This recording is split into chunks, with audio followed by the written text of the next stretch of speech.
Welcome friend to my YouTube channel Technopix में। तो दोस्तों मैं आज आपको दिखाऊंगा कैसे आप आपके फोटो को पासपोर्ट फोटो पे ट्रांसफर कर सकते हो और बहुत इजीएस्ट प्रोसेस में आप उसे प्रिंट भी दे सकते हो।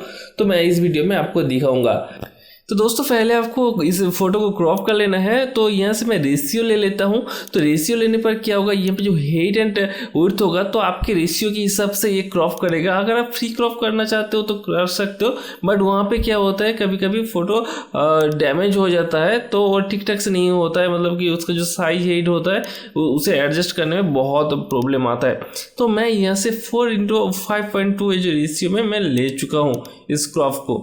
तो अभी आपके हिसाब से इसे क्रॉप कर लेना है। आपके जो फोटो होगा आपके हिसाब से इसे क्रॉप कर लेना है।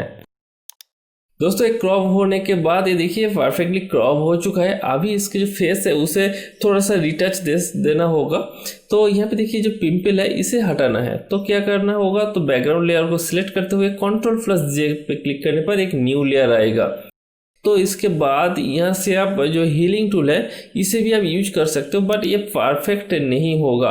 तो यहाँ पे देखिए यहाँ पे जस्ट क्लिक करने पर ये गायब हो जाएगा, बट थोड़ा सा परफेक्ट नहीं है। यहाँ पे देखिए परफेक्ट नहीं आ रहा है।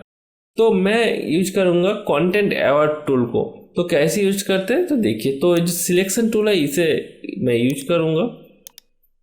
यहाँ पे देखिए जो पोर्शन है इसे आपको सिलेक्ट कर लेना है और इसके बाद Shift+Backspace को क्लिक कीजिए और यहाँ से देखिए कंटेंट एवॉर्ड को आपको क्लिक कर लेना है और इसके बाद ओके पे क्लिक कर देना है। तो देखिए वो जो पिंपल था वो गायब हो चुका है और आपके बैकग्राउंड के साथ वो पूरा मैच कर चुका है। तो इसे भी वही सेम प्रोसेस में आपको कर लेना है। इसका यहाँ पे आपको उस एरिया को सिलेक्ट कर लेना है पहले और इसके बाद Shift+Backspace पे क्लिक करने पर यहाँ पे कंटेंट एवॉर्ड पे क्लिक करके यहाँ पे ओके पे क्लिक कर देना है। यहाँ पे देखिए ये भी गायब हो चुका है। अभी फेस पहले से बहुत अच्छा लग रहा है और यहाँ पे जो फेस के ऊपर और भी थोड़ा बहुत यहाँ पे इस तरह की छोटा छोटा पिंपल है, ये पर जो स्पॉट है उसे हटाना है। तो इसे आप जो स्पॉट हीलिंग टूल है तो उसे यूज करके इसे हटा सकते हो। दोस्तों ये जो हीलिंग टूल है या फिर कंटेंट एवॉर्ड टूल है तो इसके बारे में डिटेल्स में जानने के लिए मैं ऑलरेडी वीडियो बना चुका हूं। तो इस चैनल पे जाके उस वीडियो को देखिए। मैं ये पे आई बटन पे उसे दे दूंगा और डिस्क्रिप्शन पे मैं दे दूंगा, तो अब वहाँ से आप चेक कर सकते हो। दोस्तों फेस को और भी डिटेल्स देना है तो आपको Ctrl+Shift+A को प्रेस कर लेना है। तो यहाँ पे देखिए फेस पे जो पोर्स है तो इसे स्मूथ करना होगा, मतलब कि फेस जितना स्मूथ होगा उतना देखने में अच्छा लगेगा। तो यहाँ पे देखिए बहुत सारा पोर्स यहाँ पे नज़र आ रहा है, तो इसे आपको हटा देना है। तो इसके लिए क्या करना है, बहुत सिंपल है। यहाँ पे आपको क्लैरिटी है, क्लैरिटी का जो वैल्यू है उसे डिक्रीज कराना है। तो इसे जस्ट ड्रैग करते हुए यहाँ पे लेफ्ट साइड पे लेके आना होगा। यहाँ पे देखिए जो फेस है बहुत स्मूथ हो चुका है, पहले से बहुत स्मूथ हो चुका है। इसके बाद यहाँ पे ओके पे क्लिक कर लेना है। दोस्तों अभी इसके बैकग्राउंड को रिमूव कर लेना है। तो मैं यहाँ पे क्विक सिलेक्शन टूल को ले रहा हूँ। तो इसके बाद यहाँ पे जो लेयर है इस लेयर को आपको कॉपी कर लेना है और एक न्यू लेयर क्रिएट कर लेना है। तो यहाँ पे इस लेयर को सिलेक्ट करते हुए Ctrl+J को आपको प्रेस कर लेना है। तो एक new layer copy layer create हो चुका है और अभी इस सिलेक्शन टूल के जरिए मैं जो बैकग्राउंड है उसे मैं सिलेक्ट कर लेता हूँ। और सिलेक्शन टूल कैसे आप यूज कर सकते हो तो इसके बारे में डिटेल्स में जानने के लिए मैं यहाँ पे डिस्क्रिप्शन पे लिंक दे दूंगा, तो उसे आप चेक कर सकते हो। और जो यहाँ पे मैं क्विक सिलेक्शन टूल मैं यूज कर रहा हूँ, तो आप किसी भी सिलेक्शन टूल जो आपके अच्छा लगे तो आप इसे यहाँ पे यूज कर सकते हो। और यह हो जाने के बाद यहाँ पे बैकग्राउंड पे जो कलर आप रखना चाहते हो तो उस कलर को आप सिलेक्ट कर लीजिए और यहाँ पे Shift+Backspace पे क्लिक करते हुए यहाँ से आपको बैकग्राउंड कलर को सिलेक्ट करना होगा और यहाँ पे ओके पे क्लिक कर देना है। दोस्तों यहाँ पे देख सकते हो बैकग्राउंड कलर ऑलरेडी चेंज हो चुका है। अभी यहाँ पे इसके जो एजेस है इसे आपको फाइनल टच देना होगा। तो यहाँ पे देखिए जो हेयर का जो एजेस है यहाँ पे वाइट रह गया, तो ये ठीक ठाक से यहाँ पे बैकग्राउंड रिमूव नहीं हुआ।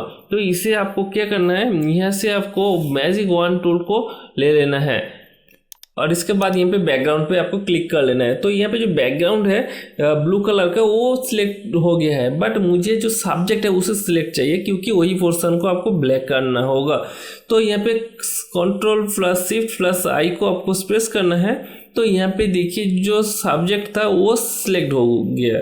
तो अभी मैं यहाँ से बार्न टूल को यूज करूँगा और यहाँ पे जस्ट टैप करूँगा, यहाँ पे क्लिक करूँगा तो ये ब्लैक हो जाएगा।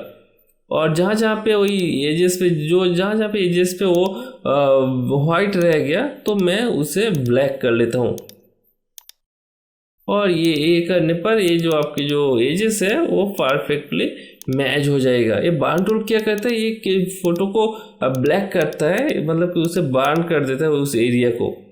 तो यहाँ पे देखिए, यहाँ पे जो व्हाइट वाला एरिया है इसे भी आप ब्लैक कर लीजिए क्योंकि पासपोर्ट फोटो में ये बहुत ही एट्रैक्टिव लगेगा। यहाँ पे देखिए जो लेफ्ट साइड में जो व्हाइट है इसे भी मैं थोड़ा सा ब्लैक कर लेता हूँ। दोस्तों इसके बाद इसके जो एक्सपोजर है इसे आपको थोड़ा सा कम कर लेना है। तो इसका जो ब्लैक कलर की जो डेंसिटी है वो कम हो जाएगा और आपके जो हेयर के साथ परफेक्टली मैच करेगा। और ये हो जाने के बाद आपके जो आईब्रो है, आपके आई है, उसे भी आपको थोड़ा सा ब्लैक कर लेना है। तो ये पासपोर्ट फोटो में बहुत ज़्यादा ग्लो करेगा। तो ये बहुत ज़रूरी है कि इस जो आईब्रो है या फिर आपके हेयर है इसे ब्लैक कर लीजिए तो पासपोर्ट फोटो एट्रैक्टिव होगा। तो यहाँ पे और एक बात ध्यान में रखना होगा कि इसके जो एजेस है ये आपको जूम करके देख लेना है कि ये ठीक ठाक से है या फिर इस तरह से थोड़ा बहुत कुछ डिफेक्टिव है। तो यहाँ से मैं क्लोन टूल को यूज करके तो इस जो एरिया है इसे मैं फिक्स करूँगा। यहाँ पे ये फिक्स हो चुका है और इस साइड को भी मैं यहाँ से इसे क्लोन करके इस एरिया से मैं क्लोन करके इसे फिक्स कर दूँगा। तो ये आपको ध्यान में रखना होगा कि फाइनल जब रिटच दोगे तो जो एजेस है उसे जूम करके देख लेना है कि वो ठीक ठाक से है या फिर नहीं। अभी इस 3 लेयर को एक ही लेयर पे मार्च कर लेना है। तो Ctrl+E को प्रेस करने पर ये एक ही लेयर पे यहाँ पे कन्वर्ट हो जाएगा। अभी क्या करना है, अभी इसके जो साइज है उसे पासपोर्ट साइज के अंदर यहाँ पे लेके आना होगा। यहाँ पे इमेज पे आपको जाना होगा, इमेज साइज पे आपको जाना होगा और यहाँ पे देखिए यहाँ पे पिक्सल्स है, इसे आपको सेंटीमीटर पे आपको क्लिक कर लेना है और आपके जो पासपोर्ट फोटो का साइज चाहिए वो आपको यहाँ पे दे देना है। तो मैं जो यहाँ पे पुट करूँगा ये मैं स्पेशली यूज करता हूँ और ये जो फोटो प्रिंट होके आता है ये परफेक्टली सब प्लेस में ये काम पे आ जाता है, मतलब कि परफेक्ट एक मैच है। ये जो मैं साइज अभी मैं बोलने वाला हूँ, यहाँ पे विड्थ 2.6 आपको देना होगा और वो हाइट 3.38 होके आ जाएगा। यहाँ पे जो रिजोल्यूशन है यहाँ पे आपको 300 रखना है क्योंकि ये प्रिंट करना है आपको। तो यहाँ पे इसके बाद यहाँ पे ओके पे क्लिक कर लेना है। दोस्तों इसके बाद इस फोटो में एक बॉर्डर देना होगा, मतलब कि एक स्ट्रोक को देना होगा। तो इसके लिए आपके जो बैकग्राउंड लेयर है इसे आपको अनलॉक कर लेना है और इसके बाद यहाँ पे आपको क्लिक करके यहाँ पे स्ट्रोक को सिलेक्ट कर लेना है। यहाँ पे स्ट्रोक साइज आपको देना होगा, यहाँ पे 4 है, यहाँ पे आपको मैं यहाँ पे 2 कर देता हूँ और इस जो कलर है इसे ब्लैक ग्रीन दे देता हूँ और इसे यहाँ पे ओके पे क्लिक कर देता हूँ। अब इसके लाइट को थोड़ा सा इंक्रीज कर देता हूँ। Ctrl+L को आपको स्पेस करना है और यहाँ पे देखिए यहाँ पे थोड़ा सा इसे ड्रैग कीजिए तो इस जो फोटो का कलर है वो बहुत लाइट हो जाएगा, ये फोटो ग्लो करने लगेगा। यहाँ पे देखिए अभी ये परफेक्ट है। अभी इसे मैं ओके पे क्लिक कर देता हूँ। अभी ये जो फोटो है इसे प्रिंट देना होगा। तो आप इस तरह से प्रिंट दे दोगे तो ये जो पूरा पेज होके आ जाएगा, बट इसलिए मैं यहाँ पे एक न्यू पेज ले रहा हूँ। यहाँ से न्यू पे आके यहाँ पे A4 साइज का एक कैनवास आपको ले लेना है। ये जो साइज है ये A4 का है तो यहाँ पे क्लिक कर लेना है। यहाँ पे आपको ध्यान में रखना होगा, यहाँ पे देखिए 300 रिजोल्यूशन है, यहाँ पे आपको भी 300 ही रखना है क्योंकि 300 नहीं रखोगे तो ये फोटो प्रिंट होके तो आएगा बट जो फोटो होता है ना वो नहीं होगा।